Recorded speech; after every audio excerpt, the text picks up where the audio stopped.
I was nearing airport security when my phone vibrated. All my home cameras went black simultaneously. Not a power outage. Someone killed the system from inside. 15 minutes later, instead of boarding my flight, I stood outside my own kitchen door. My fiancé spoke from inside. By noon tomorrow, this house will not be in her name. The chill wasn't the betrayal itself, but how long they had planned it. My name is Nora Harris. I am 36 years old, and my life fractured into pieces in the middle of an airport security line. I stood in the crowded terminal of the Tampa airport, surrounded by the ambient chaos of rolling luggage and overhead boarding announcements. I was on my way to Chicago to attend a crucial, week-long summit representing the Crescent Bay Preservation Group. My career as a project manager restoring historic properties required constant travel and an iron grip on logistics.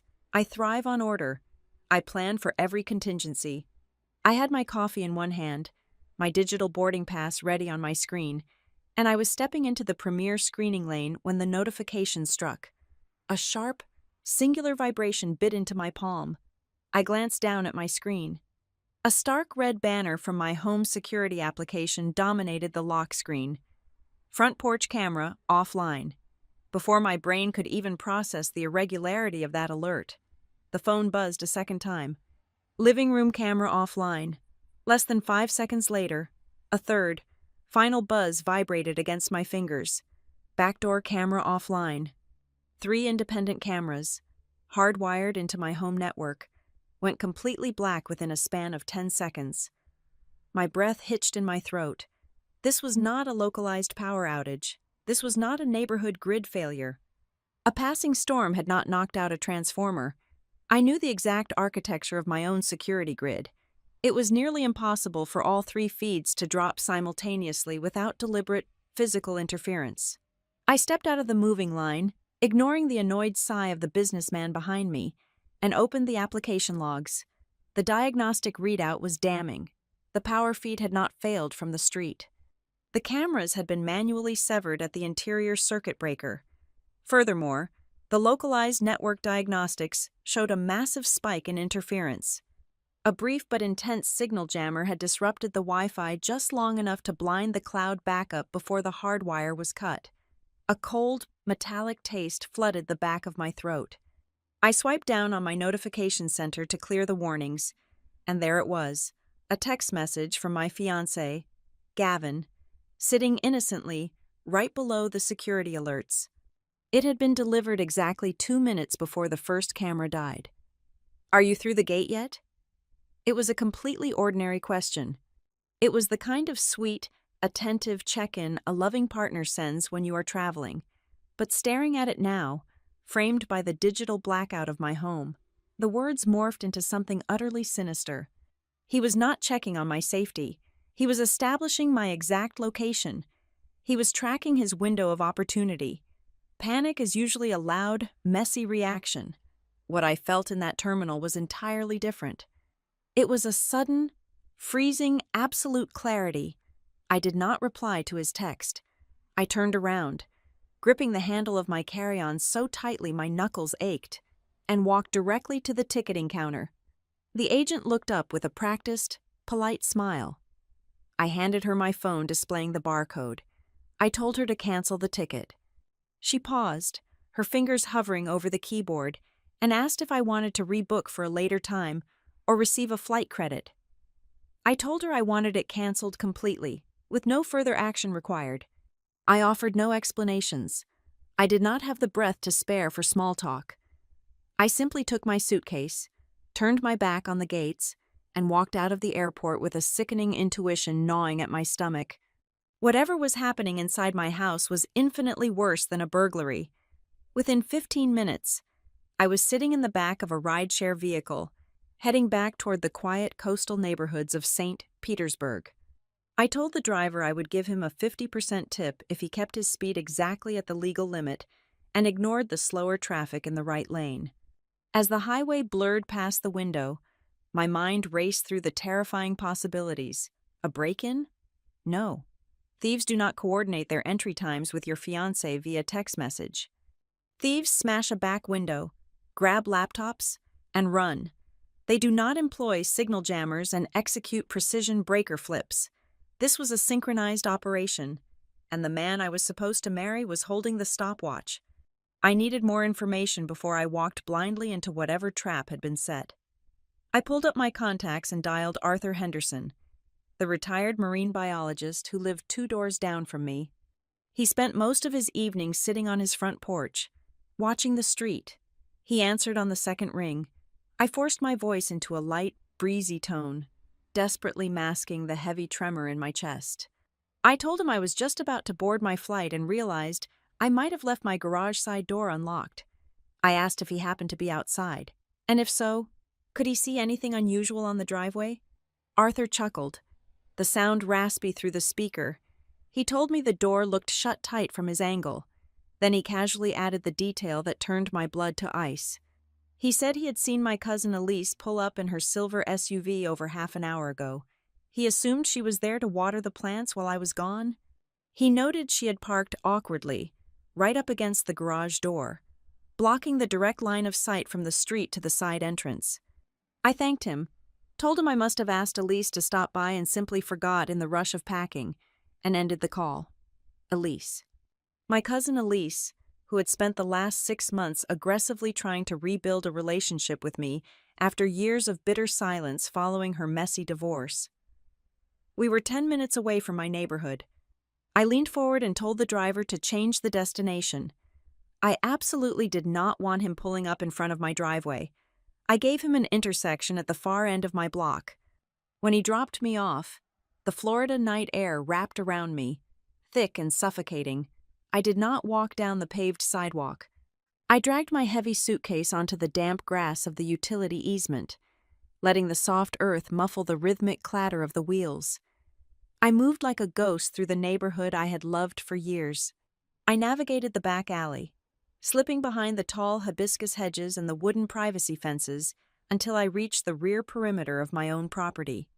The backyard was cast in heavy shadows, but a brilliant, undeniable square of light spilled onto the lawn from the back window. My study, my smart home system was strictly programmed. The moment my phone geolocation left a 2-mile radius heading toward the airport, the entire house was supposed to shift into away mode. All interior lights off, thermostat dialed up, secondary locks engaged. But the study was blazing with light. I left my suitcase hidden behind the large oak tree near the property line. I stepped onto the wooden deck of the back porch. I placed my feet carefully on the structural joists, avoiding the middle of the floorboards I knew would creak under my weight. The kitchen door was slightly ajar. A sliver of warm, conditioned air leaked out into the humid night, carrying with it the sounds of the people inside. I pressed my back against the vinyl siding, right next to the doorframe. I closed my eyes and listened. I heard the dull thud of drawers opening and closing. I heard the rustle of heavy paper being smoothed across the wooden surface of my dining table.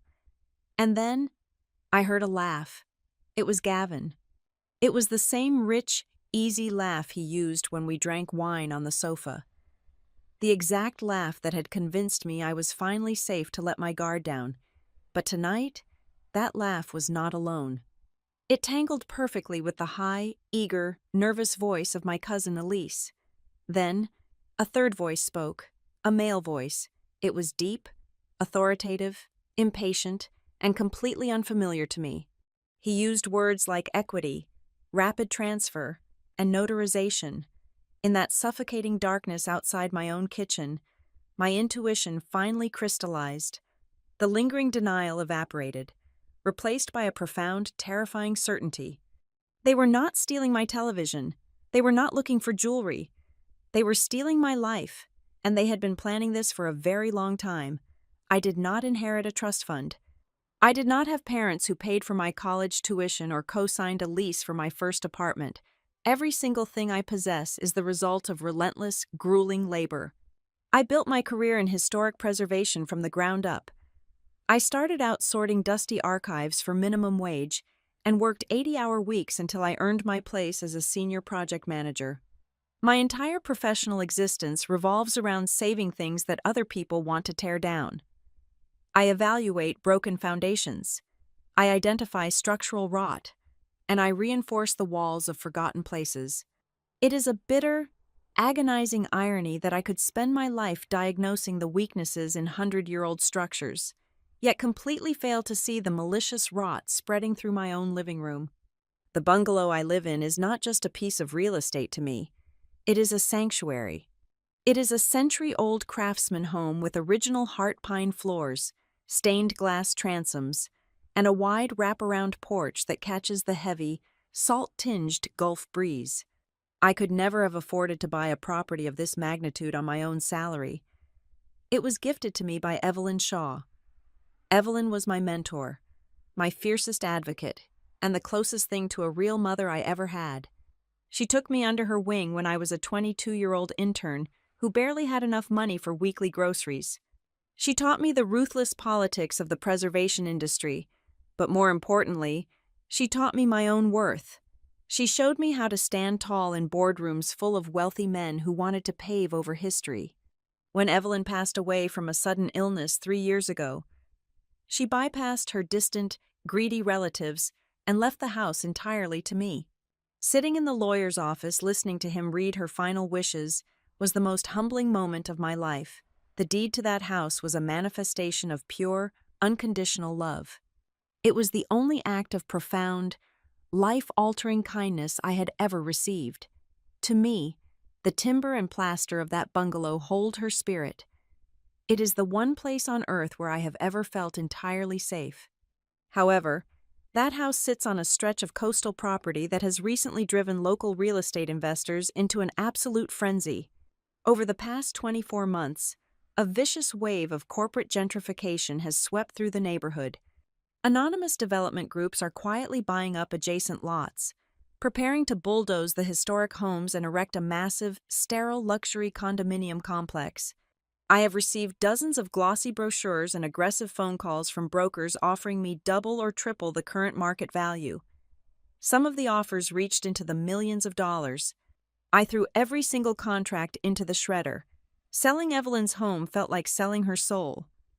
I wanted to protect the sanctuary she gave me, standing as a lone fortress against the tide of concrete and glass. Gavin Mercer knew all of this. He knew the history of every floorboard and the immense emotional weight of every room. When we first met, he presented himself as a man exhausted by the relentless, superficial grind of the modern world. He claimed he craved exactly what I had built, a quiet, rooted, authentic existence. He was incredibly patient with my demanding work schedule. He never pushed my boundaries.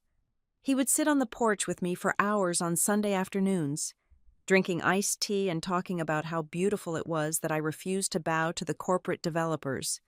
He told me my fierce loyalty to Evelyn was the most attractive thing about me. He constructed a flawless, impenetrable persona of the protective, gentle partner. He made me feel like I no longer had to defend my fortress alone, that he was standing on the walls right beside me. And then came the sudden, seemingly miraculous resurrection of my biological family. For over 10 years, my Aunt Donna Porter and her daughter Elise had treated me like an inconvenient ghost. We shared no holiday dinners, no phone calls, no warmth. My mother was the outcast of their family, and that stigma had been passed down to me.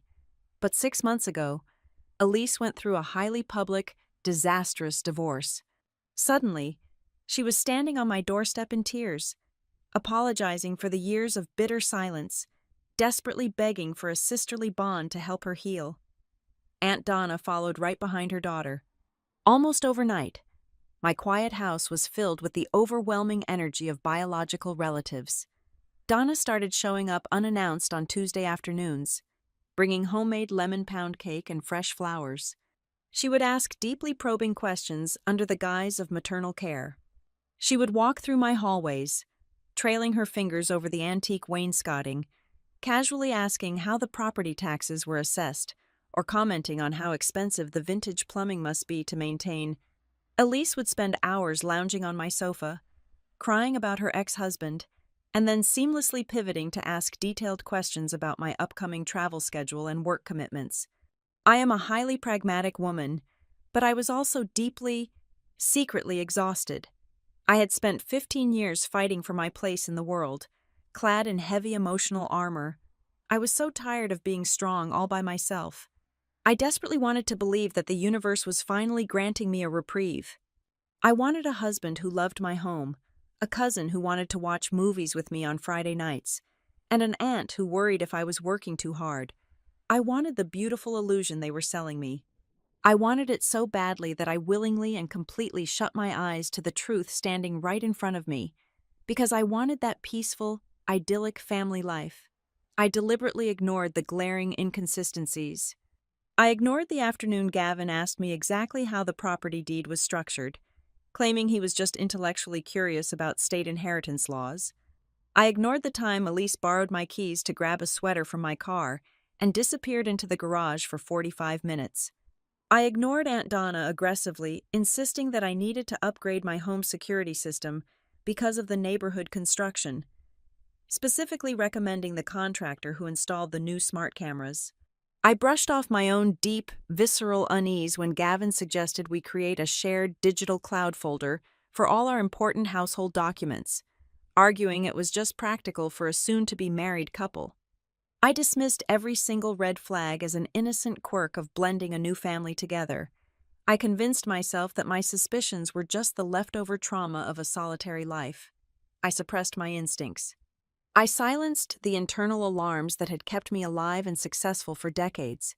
I handed them the blueprints to my destruction, the schedules to my absence, and the keys to my sanctuary, simply because they smiled warmly at me while they asked for them. The betrayal did not happen in a single violent moment. It was a slow, methodical excavation of my life, orchestrated by the people I had finally allowed myself to love. Hindsight is a cruel editor. It highlights every subtle hesitation, every misplaced question, and every convenient coincidence until a terrifying pattern emerges. The signs were not written in bright neon lights. They were woven seamlessly into the mundane fabric of everyday conversations, disguised as affection and practical concern. It started exactly 12 days before my scheduled departure for Chicago. We were sitting on the patio of a loud, overpriced waterfront restaurant for a Sunday brunch. Elise was swirling a mimosa, her posture relaxed, but her eyes locked onto me with an intense, unblinking focus. She asked about my conference. The questions began normally enough, inquiring about the keynote speakers and the hotel accommodations, but then the interrogation shifted, tightening its circle around my logistics. She leaned across the table, her tone aggressively casual. She asked exactly what day I was flying out and at what specific hour. She wanted to know if I would be gone for exactly 5 days or if the return flight bled into the weekend. Then came the operational queries. She asked who was collecting my mail.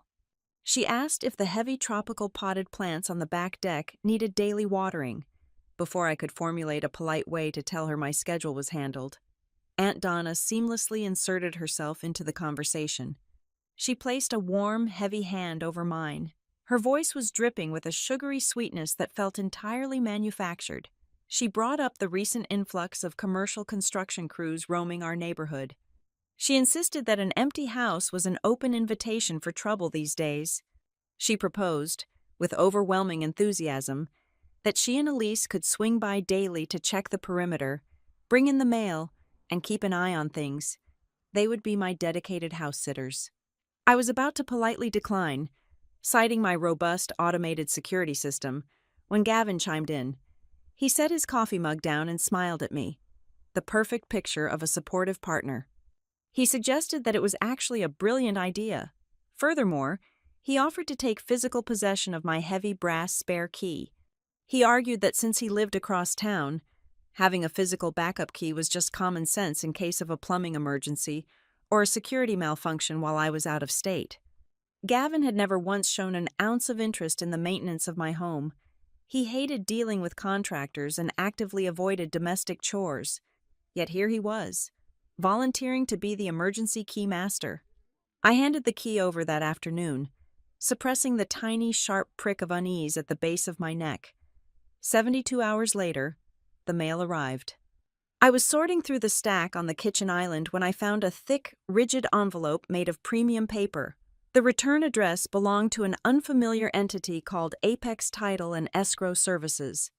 The bold lettering stamped across the front read, "Verification of ownership information required." I frowned, sliding my thumb under the flap to tear it open. Gavin walked into the kitchen at that exact moment. He moved with unnatural speed, plucking the envelope right out of my hands before I could even extract the document. He glanced at the cover, let out a loud, theatrical scoff, and tossed it directly into the recycling bin. He told me the county tax assessor database had suffered a massive data breach 2 weeks prior.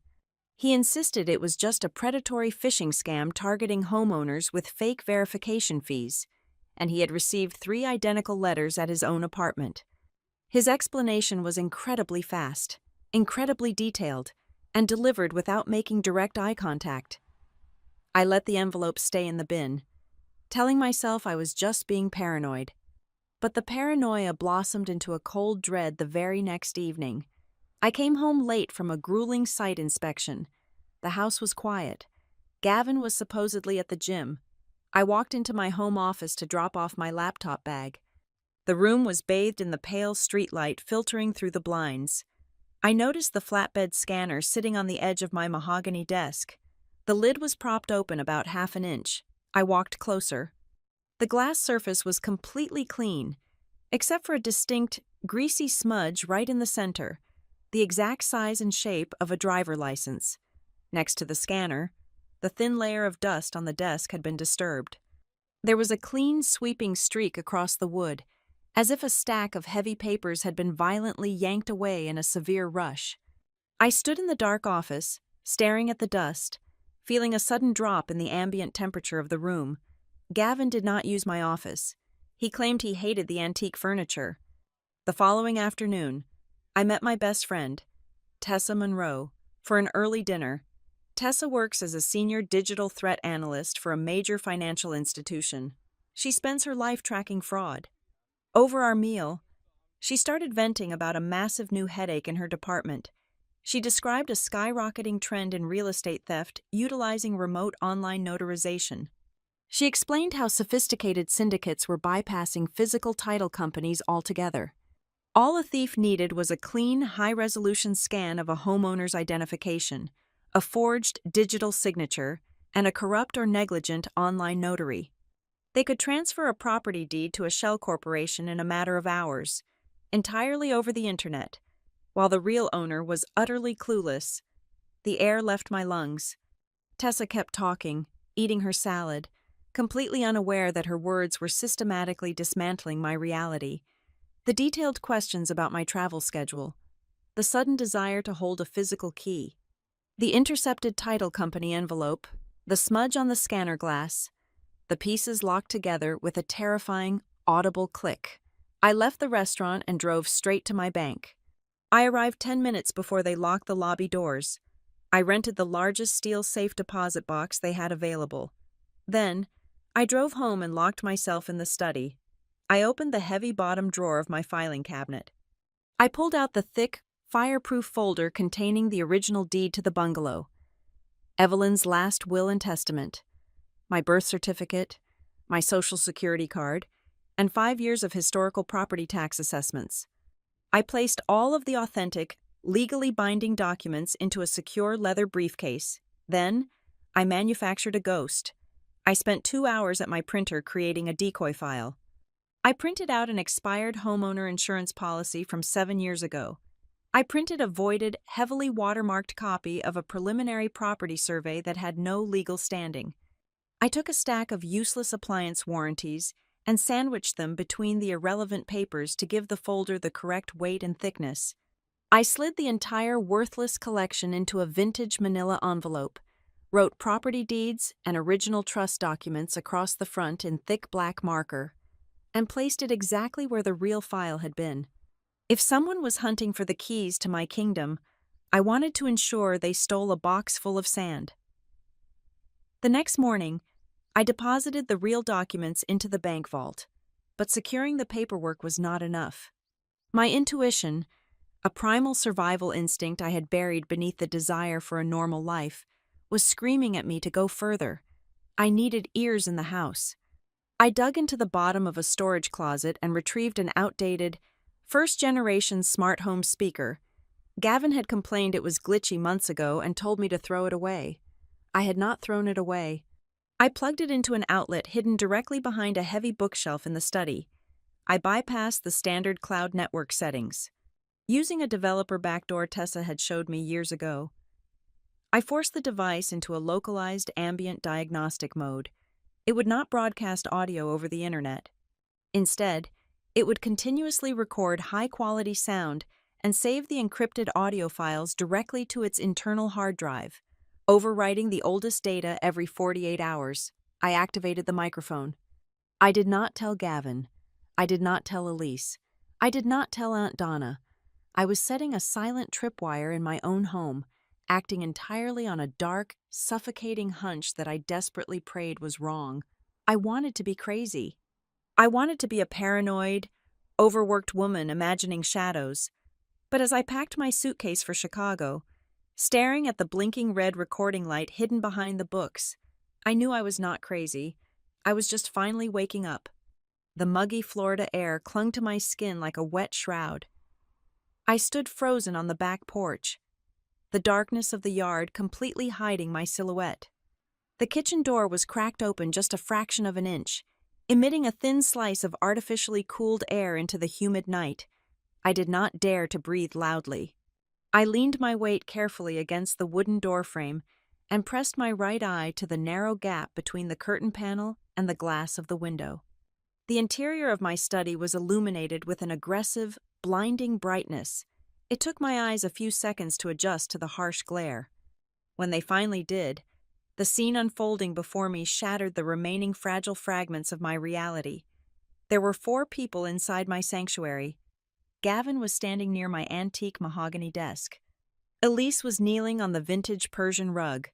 Aunt Donna was standing by the arched doorway, her arms crossed tight over her chest. And sitting directly in the center of the room, occupying the large leather chair that used to belong to my mentor Evelyn, was a man I had never seen before in my entire life. He wore a sharply tailored, slate-gray dress shirt that practically screamed corporate wealth. His heavy silver watch caught the glare of the overhead lights. He possessed the relaxed, utterly entitled posture of a predator who had already won the hunt. I would learn his name very soon. Randall Pike. He was a shadow broker, a ruthless acquirer of properties for the massive development conglomerates that were actively trying to pave over the historic district. Right now, he was treating my beloved home like a cheap, disposable staging ground. He was smoothing out a thick stack of legal documents across the surface of my dining table. His movements were precise and arrogant. He was acting as if the deed already belonged to him. My eyes darted away from the stranger and locked onto my family. The sheer physical violation of what they were doing made my stomach violently churn. Gavin had removed the bottom drawers of my desk entirely. He was blindly reaching his arm into the empty wooden cavity, feeling around for false bottoms or hidden lockboxes. Elise was frantically yanking manila folders out of the heavy metal filing cabinet, tossing irrelevant papers haphazardly over her shoulder like discarded garbage. But the sight of Aunt Donna was the most paralyzing. The woman who had spent the last 6 months bringing me baked goods and offering warm maternal hugs was now conducting a tactical raid. She stood in the center of the room, pointing her finger at the built-in bookshelves. She commanded Elise to check behind the bottom trim boards. She told Gavin to look inside the vintage tea tins I kept on the top shelf. She moved with a terrifying, calculated familiarity. She knew every single compartment of my house. She had spent half a year mapping my home under the guise of familial affection. They had been planning this siege for months. My gaze shifted back to the dining table. It was not just covered in scattered papers.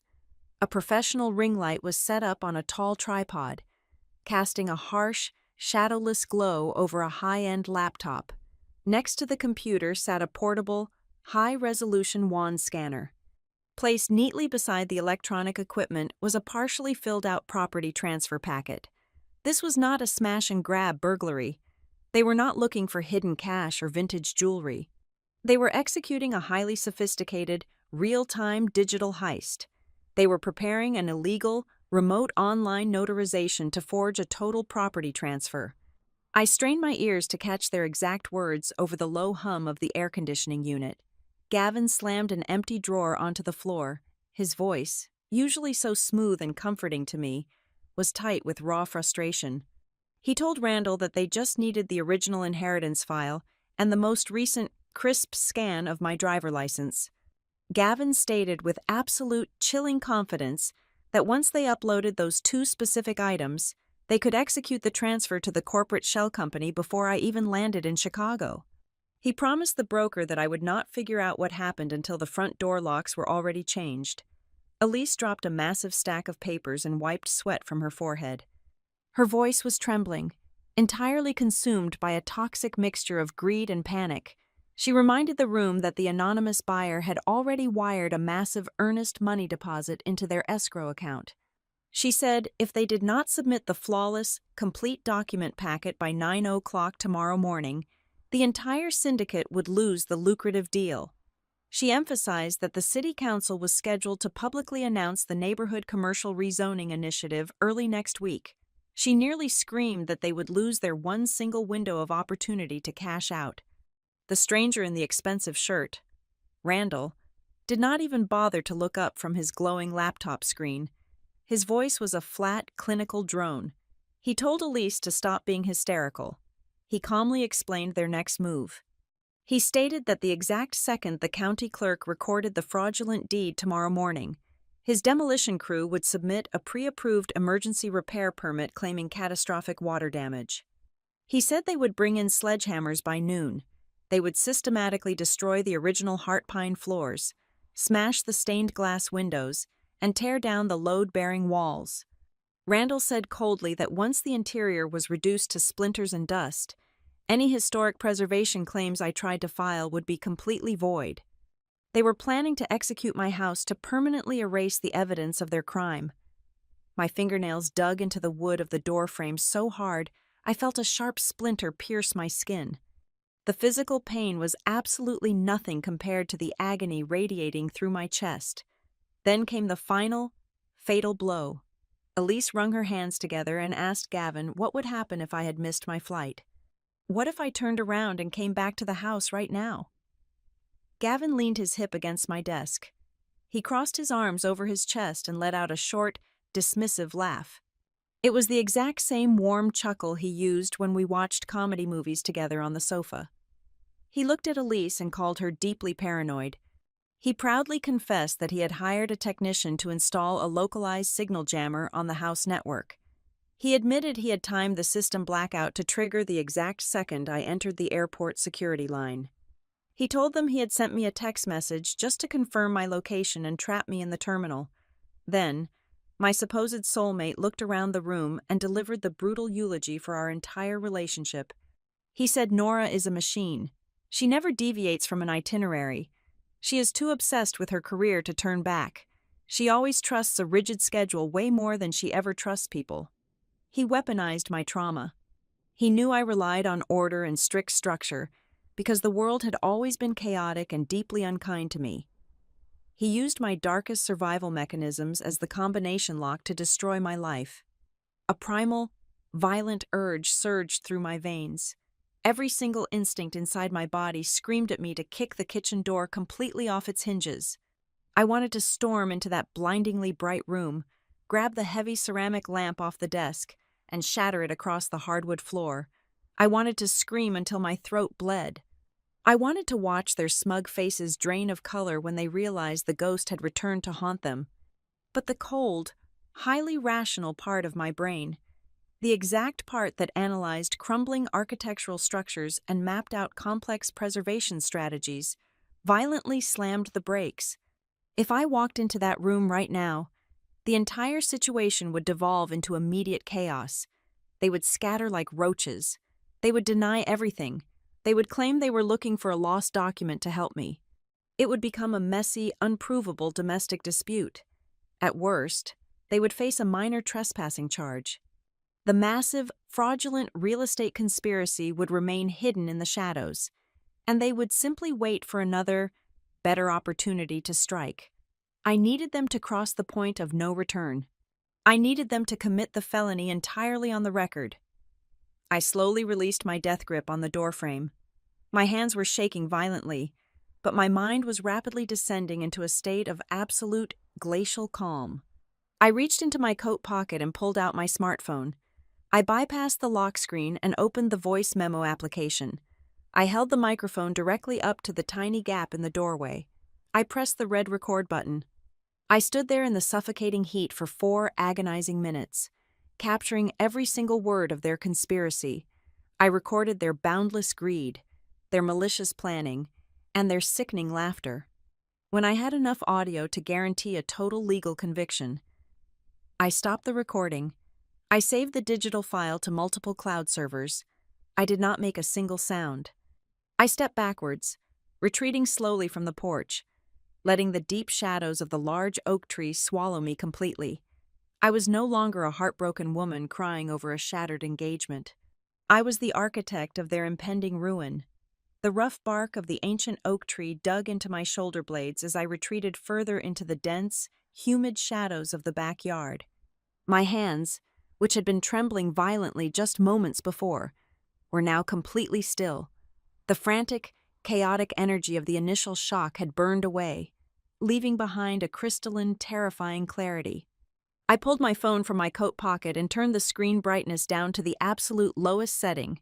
I bypassed my standard contact list and dialed a number I had memorized years ago. Mason Klein was not just a real estate lawyer. He was a vicious, highly strategic litigator who had helped my mentor Evelyn navigate decades of complex property disputes against aggressive developers. He answered on the third ring, his voice heavy and groggy with midnight sleep. I did not apologize for waking him. I attached the encrypted audio file I had just captured on the porch and hit send. I spoke into the receiver with a voice so low and flat, it barely sounded like my own. I told him to listen to the file immediately, and under no circumstances were they to know I had returned to the city. I listened to the steady rhythm of his breathing over the line as he played the audio recording. The silence stretched for 2 agonizing minutes. When Mason finally spoke, his tone was entirely awake and stripped of all emotion. He commanded me to stay exactly where I was hidden and to absolutely avoid walking through that kitchen door. He broke down the legal mechanics of the battlefield we were currently standing on. If I stormed inside and confronted them right now, the police would only be able to arrest them on a minor trespassing charge or perhaps an attempted burglary. Gavin and Elise could easily fabricate a lie about a terrible misunderstanding. But, Mason explained with lethal precision, if we allowed them to officially submit that forged deed to the county authorities, the entire situation would fundamentally transform. It would instantly escalate from a messy domestic dispute into a massive, multi-count federal felony encompassing wire fraud, identity theft, and grand larceny. We needed them to willingly step off the legal cliff. We needed them to commit the crime on the permanent record.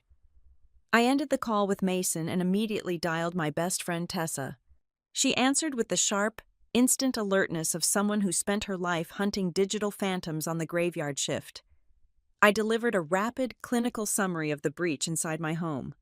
I told her I needed her to lock down my digital perimeter while leaving just enough room for them to trap themselves. Tessa did not ask any emotional questions. She went straight to work. The aggressive, rhythmic clicking of her mechanical keyboard echoed loudly through the small speaker of my phone. Within 3 minutes, she found the first undeniable digital footprint. Someone physically located inside my house, utilizing my localized internet protocol address, had attempted to breach my primary personal email account 5 separate times within the last 20 minutes. They were frantically hunting for the automated digital authorization codes they required to approve the final property transfer. Tessa kept digging, moving through the server pathways with terrifying speed and precision. She forcibly accessed the shared cloud storage drive I maintained with Gavin. What she uncovered there made the cold bile rise in my throat all over again. Tucked deep inside a mundane subfolder labeled as wedding catering estimates was a hidden, heavily encrypted directory. Tessa read the file names out loud to me. There were 4 high-resolution macro photographs of my state-issued driver license, perfectly capturing both the front details and the scanning barcode on the back. There was a composite document displaying high-contrast images of my personal signature pulled from old tax returns, but the final item was the most chilling discovery of the night. It was a digital receipt for a premium, expedited subscription to an artificial intelligence voice cloning service. Gavin had not just been recording our private conversations because he was sentimental. He had been systematically feeding my vocal patterns into a machine learning algorithm to construct a flawless synthetic audio profile. They were planning to utilize a machine-generated version of my voice to bypass the stringent remote notary security protocols. They were literally building a digital ghost of me to sell my own sanctuary. My phone vibrated with a priority incoming call from Mason. I merged the lines together in the dark. He informed me he had just woken up a senior administrative clerk at the county recorder office, leveraging a massive political favor Evelyn had secured a decade ago. Mason had officially flagged my legal name and the specific parcel identification number of my bungalow deep within the municipal database.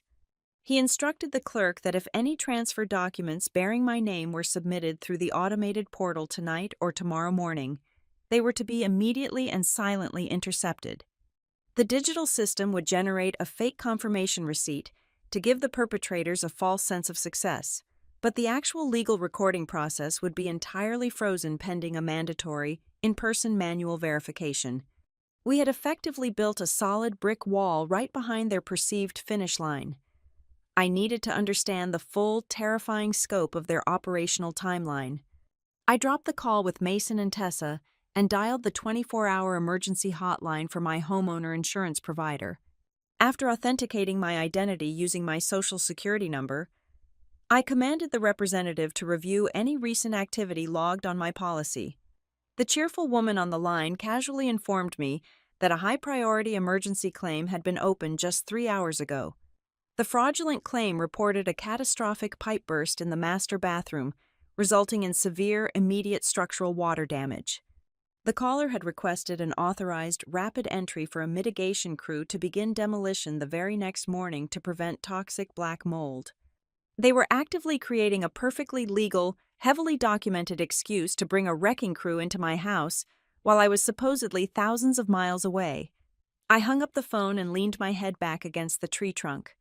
My mind flashed back to the brief conversation I had with my neighbor Arthur earlier that evening.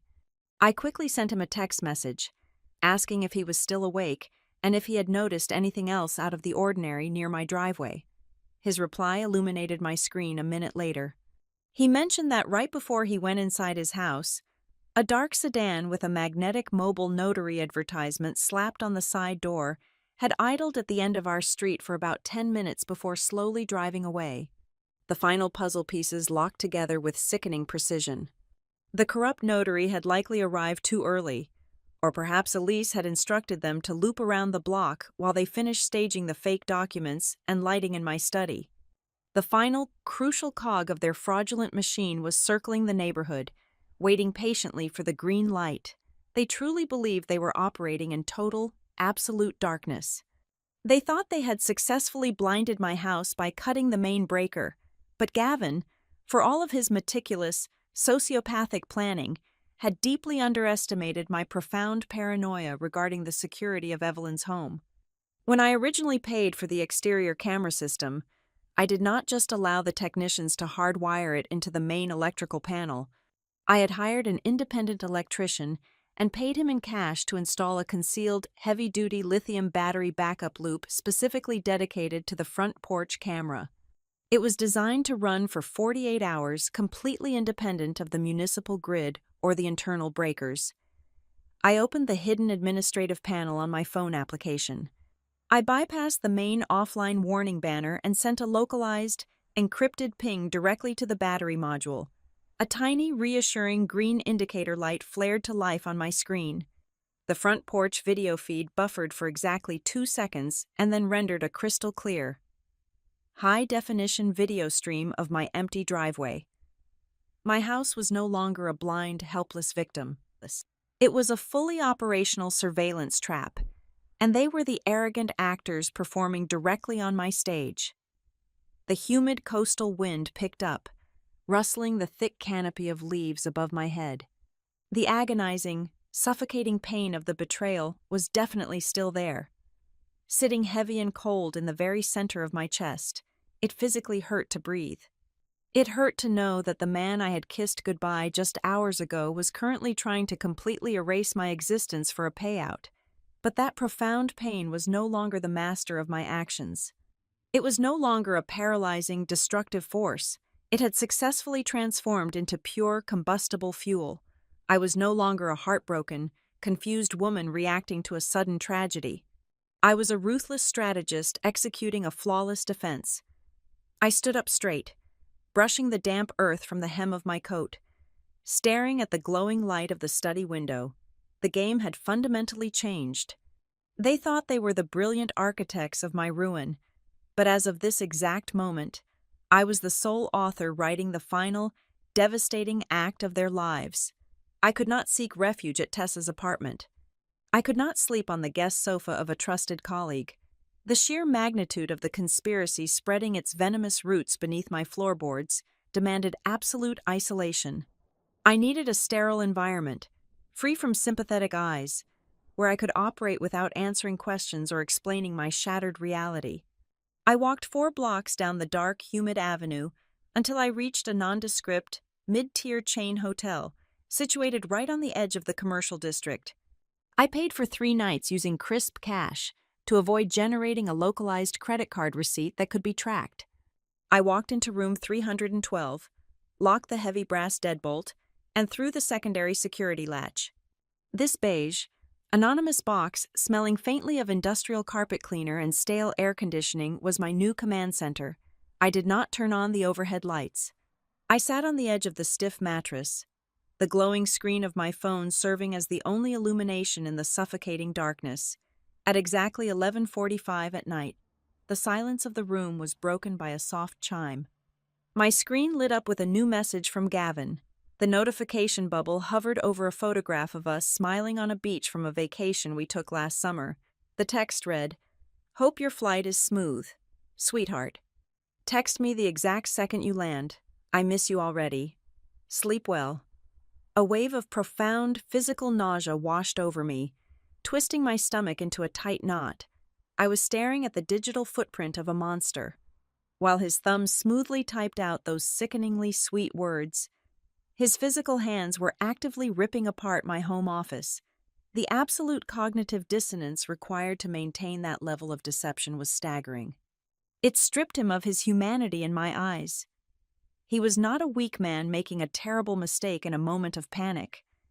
He was a highly functional, cold-blooded sociopath executing a meticulously rehearsed script. My secure messaging application chimed again a few minutes later. It was Tessa, delivering the financial autopsies I had requested earlier. The data she pulled from the darkest corners of the internet painted a grotesque, pathetic picture of the man I had agreed to marry. Gavin was drowning. He was not just fundamentally bad at managing his corporate paycheck. He was deeply entrenched in an illegal, offshore sports betting syndicate, and his consecutive losses were catastrophic. Tessa uncovered a long, desperate trail of high-interest loans secured through violent, unregulated lenders who did not use collection agencies. The total sum of his immediate life-threatening debt was exactly $250,000. That was the precise figure Randall had promised him as a payout for delivering my property deed. Gavin was not selling my house to build a nest egg for our future. He was selling my sanctuary to save his own kneecaps from being shattered by loan sharks. Tessa did not stop there. She dug into Elise's financial footprint with the same ruthless efficiency. My cousin was not just acting out of a desperate, temporary need for quick cash following her disastrous divorce settlement. Randall had offered her a highly lucrative, long-term incentive program. Aside from a $50,000 cash finder fee, the corporate developer had formally guaranteed her a luxury penthouse apartment in the very condominium complex they planned to build over the rubble of my home. She was being bribed with a heavily discounted, premium piece of the sky, purchased entirely with the destruction of the only family member who had opened a door for her when she had nowhere else to go. The motives of the younger generation were rooted in raw, pathetic greed. But Aunt Donna was driven by something infinitely more toxic. She was driven by an ancient, festering resentment. Over a highly encrypted voice call, Mason explained the psychological profile he had built based on Donna's past legal threats against Evelyn's estate. Donna firmly believed that Evelyn Shaw owed the Porter family that specific piece of land because Evelyn had no biological children of her own. Donna felt a twisted, inherent entitlement to the historical bungalow. The fact that Evelyn had gifted her most valuable asset to me, a girl with absolutely no shared bloodline to the Shaw family, was a deep, burning insult Donna had never swallowed. In her bitter mind, she was not stealing my house or betraying her niece. She was simply correcting a massive cosmic mistake. She was reclaiming what she falsely believed was her absolute birthright, justifying her cruelty with a perverted sense of familial justice. But the absolute darkest, most horrifying revelation of the night came from Mason's deep dive into the legal contingencies Randall had drafted for the syndicate. Mason had successfully intercepted a chain of deleted emails between Randall's shell company and a corrupt junior attorney who handled their illicit paperwork. They detailed Gavin's two distinct, heavily researched escape routes. Plan A was straightforward and cowardly. If the fraudulent deed transfer went through smoothly tomorrow morning, Gavin would take his massive wire transfer, pack his bags, and vanish completely before I was scheduled to return from Chicago. He would be a wealthy ghost, leaving me to come home to a demolished house and empty bank accounts. Plan B was what made the blood in my veins run entirely cold. If the transfer encountered a slight bureaucratic delay, Gavin intended to rush me down the aisle at the local courthouse within 72 hours.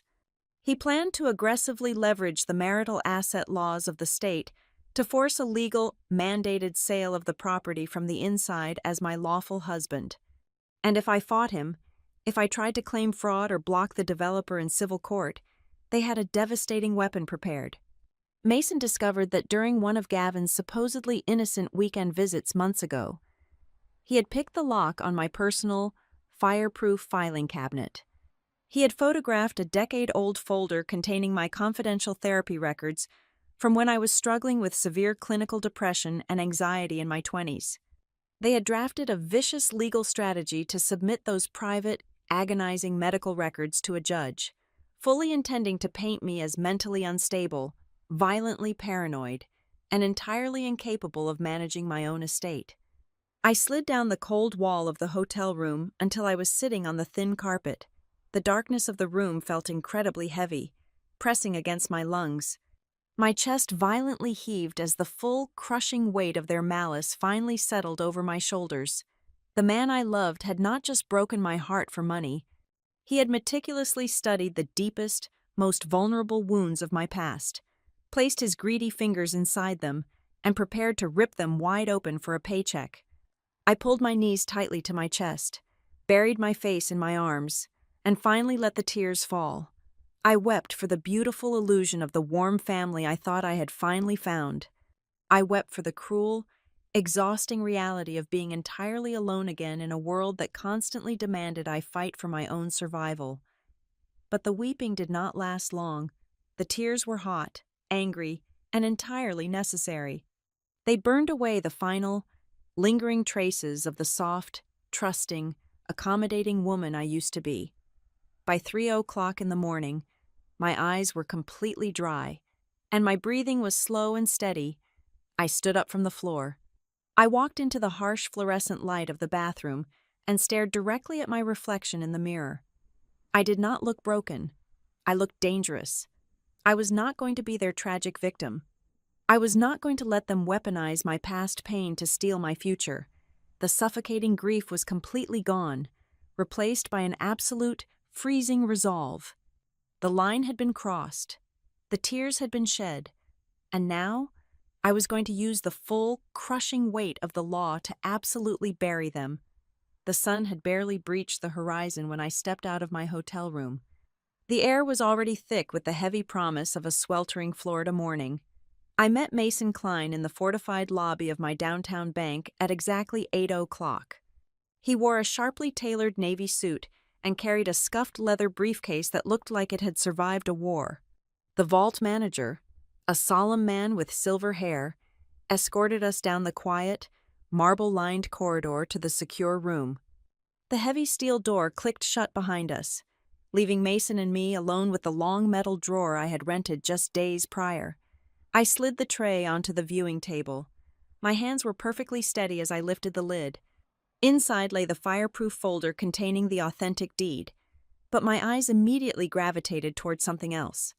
Resting beneath the thick stack of municipal tax records was a heavy cream-colored envelope sealed with deep red wax. Evelyn had handed it to me in the sterile white room of the hospice center during her final week. Her voice had been fragile, but her eyes possessed an iron intensity when she made me swear to open it only if the ownership of the bungalow was ever violently contested. I broke the wax seal. My breath hitched as I pulled out several sheets of thick stationery covered in Evelyn's elegant, sloping cursive. The letter began with an apology. Evelyn wrote that she was deeply sorry for leaving me with a fortress that would inevitably fall under siege. She confessed that her suspicions regarding my biological family had begun long before her health rapidly declined. She detailed how Aunt Donna had started dropping by the bungalow unannounced during Evelyn's early chemotherapy treatments. Donna had cloaked her intrusions in the guise of neighborly charity, bringing casseroles and offering to clean the kitchen. But Evelyn, a woman who had spent decades outsmarting ruthless men in corporate boardrooms, saw right through the maternal charade. Evelyn wrote that she had repeatedly caught Donna rifling through the drawers of the mahogany desk in the study. She documented 3 separate occasions where Donna had aggressively attempted to manipulate her into signing a durable power of attorney over her estate, arguing that Evelyn was too heavily medicated to manage her own complex finances. When Evelyn firmly refused, Donna's visits abruptly stopped. Reading those words, a sickening realization washed over me. Donna had not suddenly discovered a desire to reconnect with her estranged niece 6 months ago. She was simply resuming a hostile takeover she had been plotting for years. She had viewed Evelyn's death not as a tragedy, but as a temporary delay in acquiring what she believed was rightfully hers. But Donna was merely a venomous pawn in a much larger, darker game. I set the handwritten pages aside and pulled out a stapled packet of printed digital correspondence. The header on the top email bore a name that made the blood in my veins run completely cold: Randall Pike. The timestamps indicated the exchange had occurred nearly 4 years ago. Randall, acting on behalf of a massive commercial development group, had aggressively pursued Evelyn. His emails escalated from polite inquiries to thinly veiled corporate threats. He outlined his grand vision to bulldoze the entire historic street and erect a monolithic luxury complex. He offered her millions of dollars. Evelyn's final response was a single, devastatingly sharp paragraph, telling him that the history of the coastal community was not for sale to a man who only saw value in destruction. She had flatly, permanently rejected him. I handed the printed emails to Mason. He scanned them quickly, his jaw tightening with professional fury. Then, I reached into the envelope one last time and pulled out a thick, legal-sized document bound with a blue backing cover. The official seal of the State Historical Commission was embossed at the top. I read the title, and the air completely left my lungs. It was a fully completed, extensively researched application for architectural preservation status. Evelyn had not just left me a house. She had quietly left me a loaded weapon. The document contained detailed structural analyses, historical provenance records, and sworn affidavits from local architectural historians detailing the unique craftsmanship of the bungalow. Evelyn had silently navigated the labyrinthine municipal bureaucracy and secured preliminary approval to designate the property as a protected historical landmark. There was only one thing missing. The final page contained a blank signature line designated for the succeeding owner: me. If I signed that document and submitted it to the Historical Commission, the bungalow would become legally untouchable. It could never be demolished. It could never be aggressively remodeled. The land beneath it would instantly become completely useless to any corporate developer. The terrifying scope of the conspiracy finally snapped into perfect, horrifying focus. Randall Pike did not just want my land. He desperately needed to annihilate the house before that preservation application could be officially ratified. If the neighborhood was rezoned early next week, and my bungalow was granted protected status, it would stand as an indestructible concrete pillar right in the middle of his multi-million-dollar development footprint. His entire project would bleed massive amounts of capital or collapse completely. That was why they needed a forged deed right now. That was exactly why Randall had authorized the fake emergency water damage claim to bring in sledgehammers tomorrow afternoon. They were racing against a ticking clock they thought I knew absolutely nothing about. Gavin was not the mastermind. He was simply the crowbar they found to pry open the final door. I looked across the table at Mason. He was staring at the preservation application with a look of absolute predatory awe. He leaned forward, resting his forearms on the cold metal table. He told me that this changed the entire battlefield. He explained that we were no longer just defending against a fraudulent property transfer.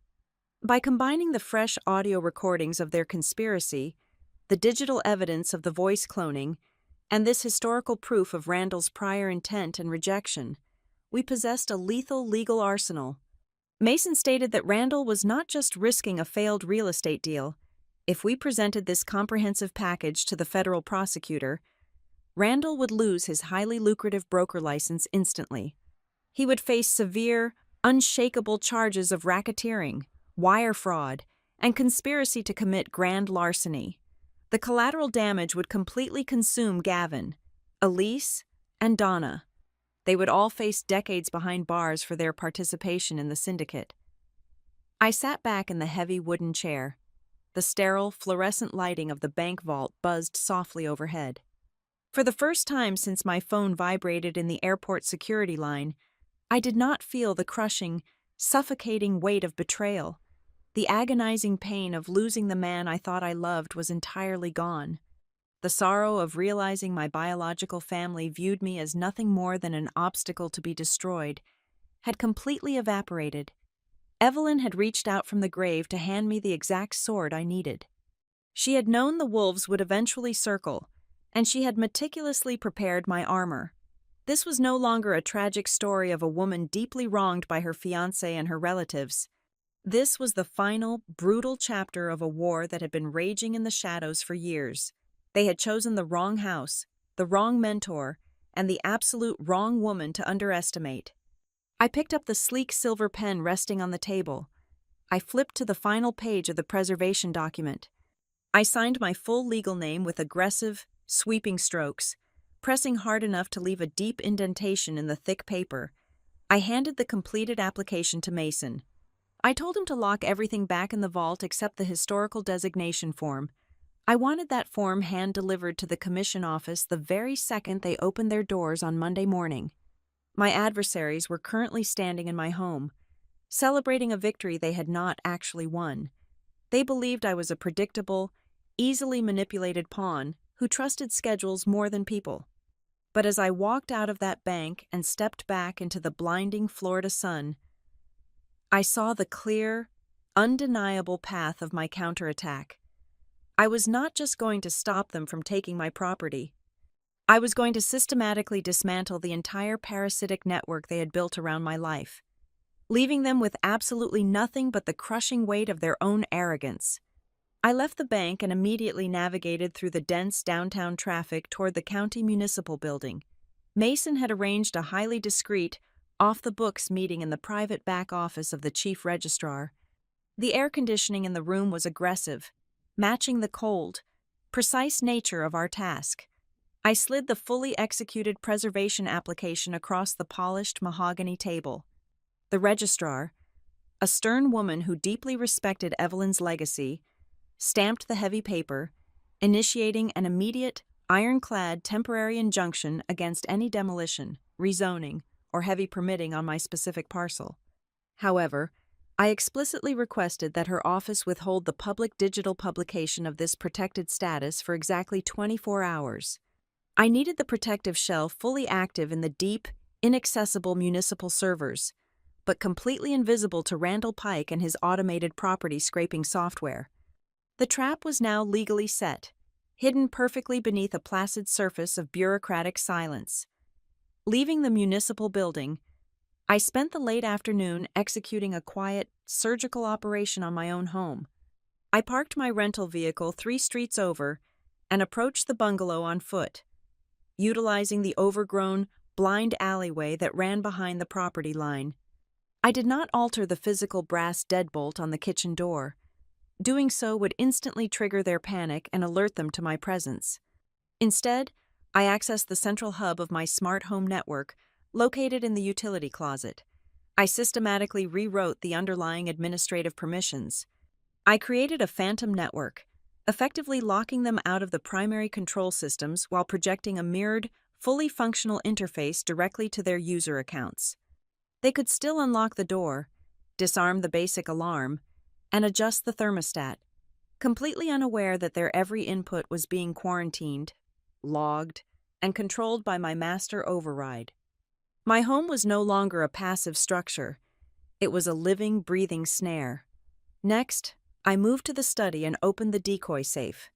I took the fabricated stack of worthless property deeds and expired insurance policies I had prepared days earlier. From my coat pocket, I extracted a flat, coin-sized GPS micro-tracker Tessa had procured for me from her security firm. I sliced a tiny slit into the thick leather binding of the fake trust document and slid the tracking device deep inside, sealing it flawlessly with a dab of clear adhesive. Whoever physically carried that specific folder out of my house and into the notarization meeting would be irrefutably chained to the stolen property by real-time satellite telemetry. The physical bait was poisoned and waiting right in the center of the room. I left the property exactly as I found it and drove to a quiet diner on the outskirts of the city. I sat in a secluded corner booth, drinking black coffee and watching the evening sky turn a bruised purple. It was time to hand the rats their cheese. I pulled out my phone and drafted a carefully constructed text message to Gavin. I injected the perfect, calculated amount of weary, travel-exhausted frustration into my tone. I told him my connecting flight out of Atlanta had suffered a catastrophic mechanical failure. I said I was stranded at the terminal, completely exhausted, and forced to book an airport hotel room for an extra night. I promised him I would catch the first available flight out tomorrow morning. Gavin replied in less than 2 minutes. The sickeningly sweet, deeply empathetic tone of his message made my skin crawl and my stomach turn. He told me to order room service, take a hot bath, and try to just relax my mind. He promised me that everything at home was perfectly fine, that he was taking care of things, and that he could not wait to hold me. Through Tessa's continued, aggressive monitoring of his encrypted chat logs, I watched the immediate, dual nature of his betrayal unfold in real time. Mere seconds after sending me that loving, supportive message, Gavin fired off an urgent, frantic text to Randall Pike. The intercepted message read exactly like this: "The flight is delayed. She is stuck out of state until tomorrow afternoon. She suspects absolutely nothing. We have the golden window. Proceed with the morning schedule immediately." I did not stop there. I needed to ensure the entire syndicate felt a profound, intoxicating sense of absolute security. I opened a new message thread with my cousin Elise. I kept the tone light, breezy, and completely unsuspicious. I mentioned that since I was stuck traveling for another full day, she should feel free to swing by the bungalow tomorrow morning to pick up the fabric swatches for the bridesmaid dresses she had left in the guest room. I gave her explicit written permission to be inside my home while I was supposedly gone. Elise replied with aggressive enthusiasm, thanking me profusely and confirming she would be there bright and early to get a head start on the wedding planning. I had just personally laid down a blood-red carpet for my own robbers. The final preparations required absolute military precision. I convened a secure, encrypted conference call with Mason and Tessa from the diner booth. Mason confirmed that he had successfully assembled our strike team. A highly experienced civil investigator, a senior fraud agent from the county recorder office, and 2 plainclothes officers from the Financial Crimes Division were briefed and ready for deployment. They would remain on standby, positioned in unmarked vehicles just outside the visual perimeter of my neighborhood. Mason emphasized the critical timing of the operation. We would absolutely not move in when they merely entered the house. We would only strike when the fake online notarization session was fully active, the identities were falsely verified, and the fraudulent documents were officially transmitted to the county server. Tessa provided her operational readiness report with cold efficiency. She had compiled a devastating, impenetrable digital evidence package. It contained the complete, time-stamped forensic login history proving Gavin attempted to breach my secure accounts. It included the undeniable financial records detailing the crippling, violent nature of his gambling debt. It held the digital receipt for the artificial intelligence voice cloning software, right alongside the chilling synthetic audio files they had generated to mimic my exact speech patterns. Finally, Tessa had recovered and digitally enhanced every single high-definition photograph from the backup porch camera, clearly identifying Randall, Gavin, Elise, and Aunt Donna breaching my home during the engineered power outage. The digital guillotine was polished, raised, and razor-sharp. Midnight arrived, bringing a thick, oppressive coastal fog that rolled heavily off the Gulf waters and swallowed the quiet residential streets. I did not return to the sterile hotel room. I drove my rental car to the far, dead end of my street, parking deep within the heavy, draping shadows of a massive banyan tree. I turned off the engine, cracked the windows to let in the damp, salt-heavy night air, and stared down the empty avenue toward my home. The bungalow sat in total darkness, quiet and completely still. It looked exactly as it had for decades, a stoic, beautiful survivor of coastal storms and passing time. But beneath that peaceful exterior, the architecture of the house had been transformed into a perfectly calibrated machine designed to utterly destroy the people who sought to tear it down. Every room was a wire, every shadow was a lens, and every locked door was a silent judge. I leaned my head against the cold glass of the driver's side window. The frantic adrenaline that had fueled my meticulous, obsessive planning over the last 48 hours slowly began to ebb away, replaced by a profound, incredibly heavy stillness in my chest. I thought about the sheer, terrifying amount of blind trust I had handed to Gavin. I thought about the desperate, foolish hope I had quietly harbored for a real, loving family with Aunt Donna and Elise. I had spent my entire adult life building a fortress of professional and financial success to protect myself from a harsh world, only to willingly lower the heavy drawbridge for the very people who wanted to burn the castle to the ground.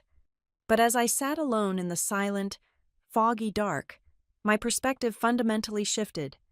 I realized that tomorrow morning was not just about saving my property from a wrecking ball. It was not just about sending a corrupt corporate broker to a federal prison or exposing a pathetic gambling addict. Tomorrow was a necessary exorcism. It was the absolute, definitive end of my passive acceptance. I was going to violently sever the toxic, parasitic vines that had wrapped themselves so tightly around my life under the guise of love. I was going to watch them walk confidently into the snare they had built with their own boundless greed, and I was going to be the one to pull the heavy rope tight. I closed my eyes, feeling the cold metal of the car keys pressed firmly into my palm, and waited patiently for the sun to rise on the final day of their freedom. The sun breached the horizon, casting long, sharp shadows across the dew-soaked lawns of my neighborhood. I sat perfectly still in the driver's seat of my hidden rental car, my eyes locked on the glowing screen of my tablet. The encrypted live audio and video feeds from my house were streaming flawlessly. At exactly 8:45 in the morning, a pristine black luxury sedan pulled into my driveway. My heart did not race. It beat with the slow, heavy rhythm of a funeral drum. The doors opened, and the sheer audacity of what I saw made my jaw clench. Gavin, Elise, Aunt Donna, and Randall Pike stepped out into the humid morning air. They were dressed with immaculate, terrifying care. Gavin wore the tailored charcoal suit I had bought him for our engagement party. Elise had her hair professionally styled, draped in a modest beige silk blouse. Aunt Donna looked like the perfect matriarch in a pressed floral dress, while Randall sported a custom navy blazer. They looked like respectable, upstanding citizens preparing to attend a legitimate corporate board meeting or a joyful closing ceremony. The grotesque contrast between their elegant attire and the absolute filth of their intentions was nauseating. They were dressing up to butcher my life. 5 minutes later, a compact silver car parked directly behind Randall. A woman holding a thick leather briefcase and a man carrying a heavy-duty portable scanner and a laptop bag walked up to the front porch. These were the mobile notary and the title processor. They were the final, necessary gears in the fraudulent machine. Gavin unlocked my front door with his spare key, holding it open with a warm, charming smile as the entire group filed into my home. I turned up the volume on my earpiece. The hidden microphone in the study picked up the crisp, clear audio of chairs scraping against my hardwood dining table. I listened to the rustle of heavy paper and the hum of electronics powering up. Randall immediately took command of the room. His voice was dripping with a sickening, unearned arrogance. He instructed the title processor to organize the final deed transfer packets for a corporate entity he called Gulf Meridian Holdings. He then leaned back, his chair creaking loudly, and addressed my supposed family. He proudly announced that by 8:00 on Monday morning, the City Council would officially release the commercial rezoning documents to the public press. He bragged that the second that news hit the wire, the dirt sitting beneath their feet would quadruple in value. He told them that this single, flawless transaction would generate enough liquid capital that none of them would ever have to look back. The sound of a pen scratching against paper echoed through my earpiece. Randall spoke again, his tone shifting from boastful to strictly transactional. He told Gavin to sign the private equity distribution agreement. I listened as Randall read the terms aloud. The contract legally stipulated that the moment the county recorder finalized the deed transfer, Gulf Meridian Holdings would wire the massive payout directly into an offshore escrow account controlled by Gavin. But the most repulsive detail was the exit clause. Gavin explicitly agreed to abandon the property and sever all ties with me by midnight, ensuring he was entirely vanished before I could even attempt to drag the syndicate into civil court. He was officially signing the receipt for my execution. The room fell into a tense, heavy silence for a moment, broken only by the nervous, erratic tapping of Elise drumming her fingernails against the table. Her voice wavered when she finally spoke. She asked what would happen if I somehow discovered the missing decoy files and tried to reverse the transfer using the original trust documents. She was trembling, drowning in the sudden realization of the massive felony she was participating in. Aunt Donna answered her daughter. Her voice was completely devoid of any warmth, any hesitation, or any familial love. It was a barren, freezing wasteland of a voice. Donna coldly instructed Elise to stop shaking like a coward. She stated that once the county server accepted the digital transfer, the legal burden of proof would completely shift. Donna said that by the time I hired a lawyer and begged a judge to look at my original papers, the wrecking ball would have already smashed the roof into the basement. She laughed a dry, rattling laugh and said the girl will have absolutely nothing left but screaming and crying. My hands gripped the steering wheel so tightly my knuckles turned entirely white. I forced myself to breathe through my nose, slow and deep, channeling the white-hot rage into absolute focus. Inside the study, Randall ordered the group to initiate the final phase. He told the tech processor to boot up the online verification portal. He confirmed they had the high-resolution scan of my driver license ready to inject into the camera feed.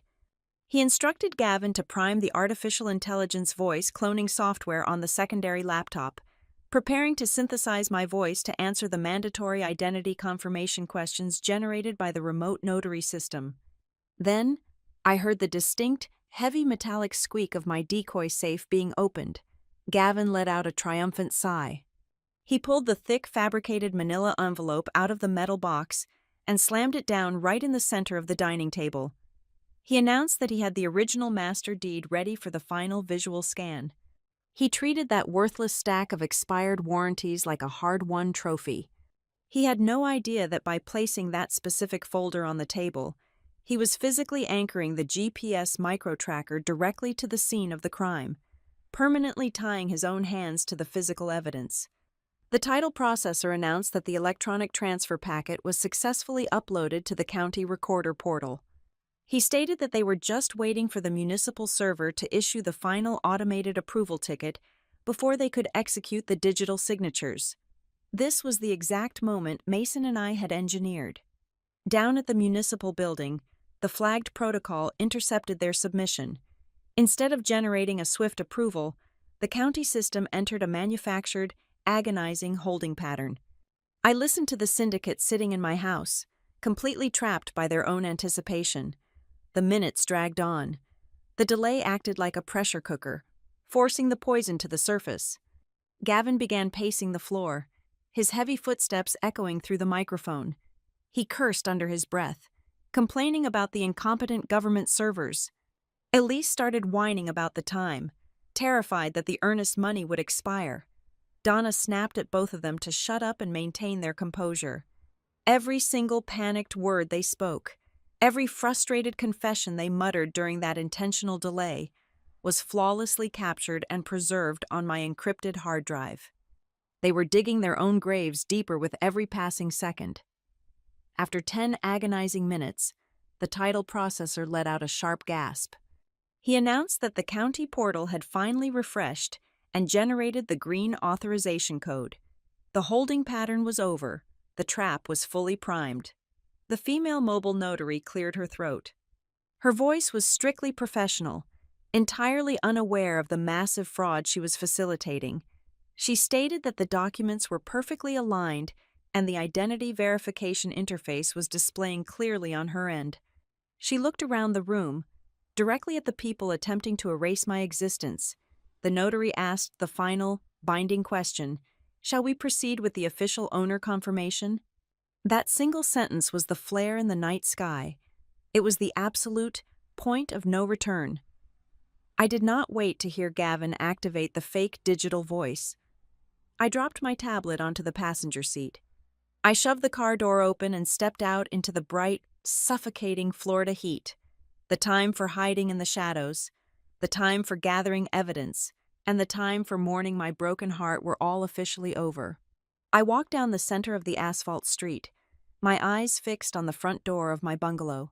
I was about to walk into that room and close the heavy iron door of justice permanently over their heads. "Shall we proceed with the official owner confirmation?" the notary asked, her professional voice floating clearly through the narrow crack of the front door.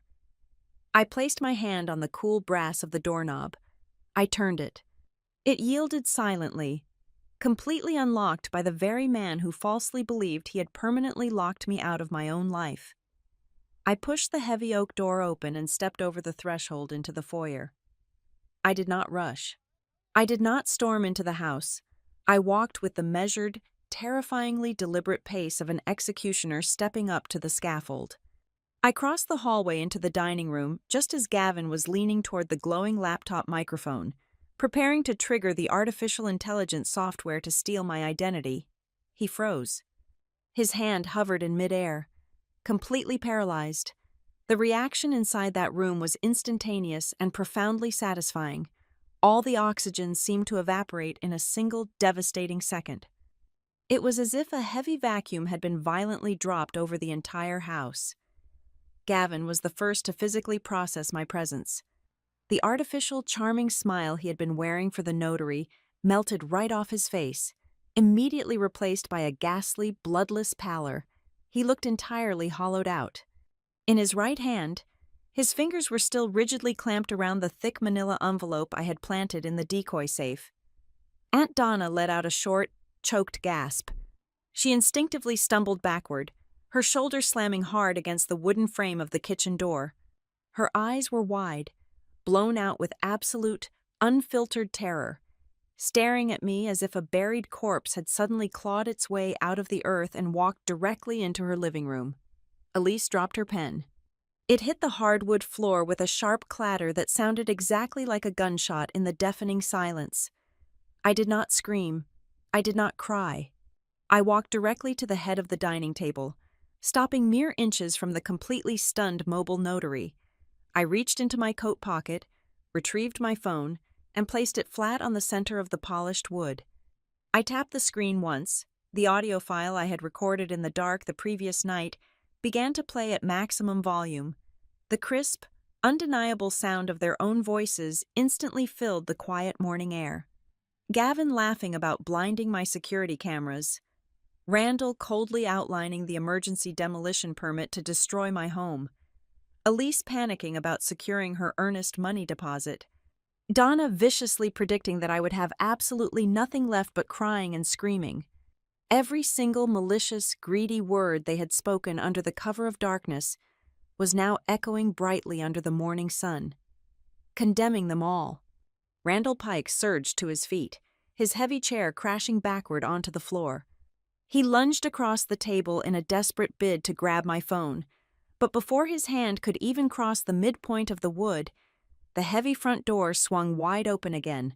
Mason Klein stepped into the house. He was flanked by two uniformed officers from the Financial Crimes Division, a senior civil investigator wearing a dark windbreaker, and the chief fraud agent from the county recorder office. The sheer physical presence of the law enforcement detail instantly crushed any lingering thought of escape. They formed a solid, impenetrable wall of authority across the entryway. Mason looked around the room, his expression carved from absolute stone, and calmly announced that this gathering was no longer a real estate transaction. It was an active, fully secured federal crime scene. Simultaneously, the large smart television mounted on the wall behind the dining table flickered to life. Tessa had been waiting remotely for the exact operational signal. She hijacked the local network and cast her digital evidence package directly onto the 75-inch screen. The visual bombardment was absolute and merciless. The screen flashed the detailed server logs showing Gavin's frantic attempts to hack my personal email. It displayed the digital receipt from the voice cloning service, complete with his personal credit card information.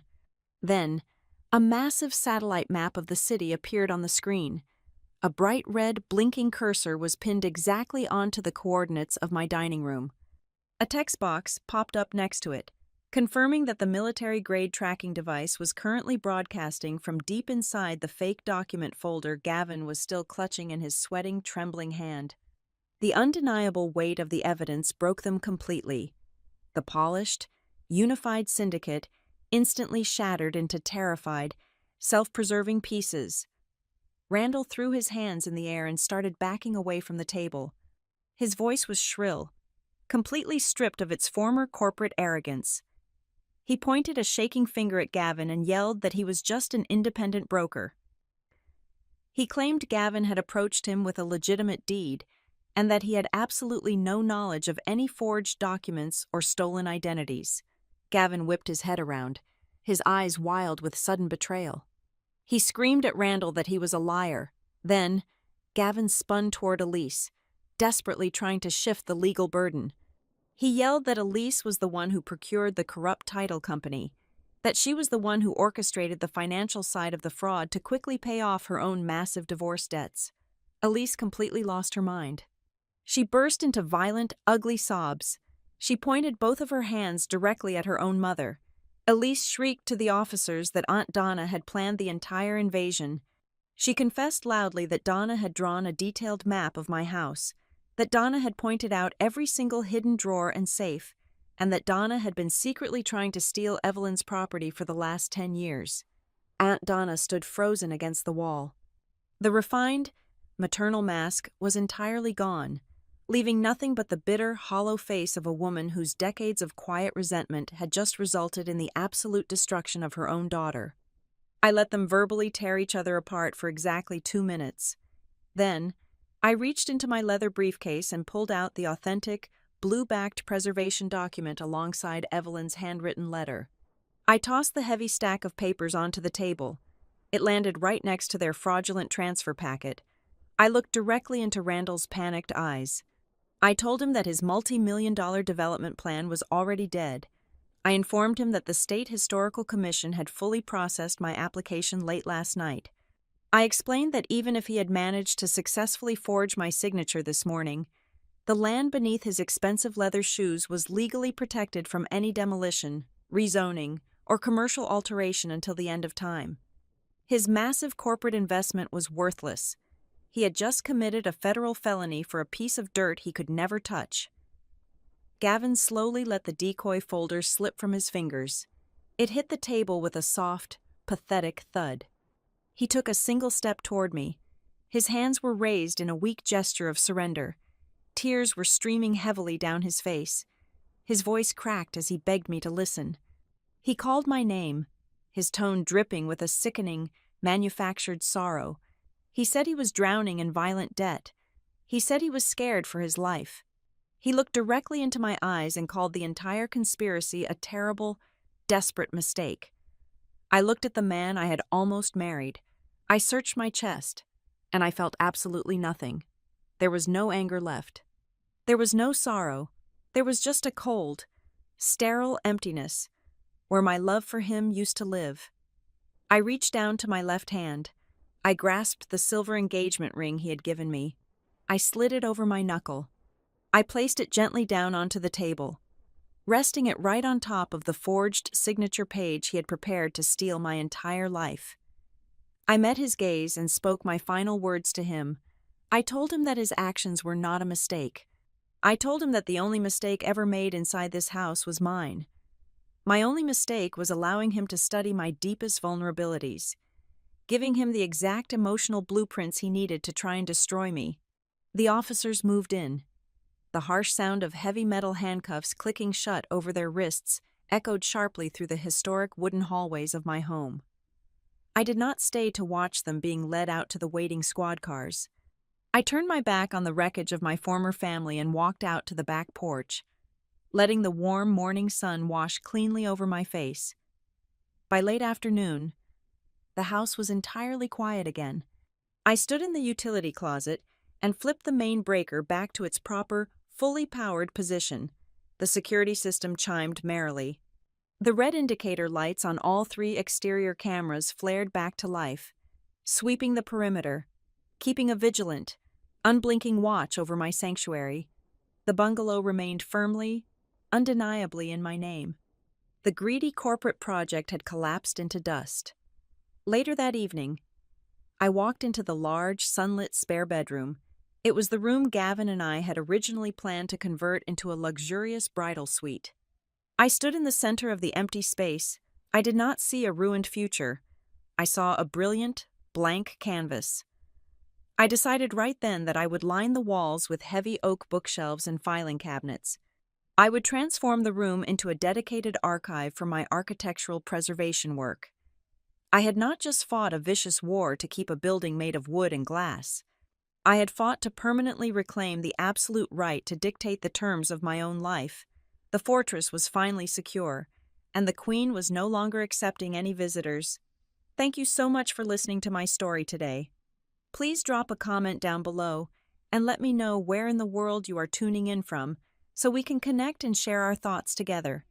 If you enjoyed this journey, please subscribe to the Maya Revenge Stories channel. Leave a like on this video and show your support by hitting that hype button so this story can reach and be heard by even more people.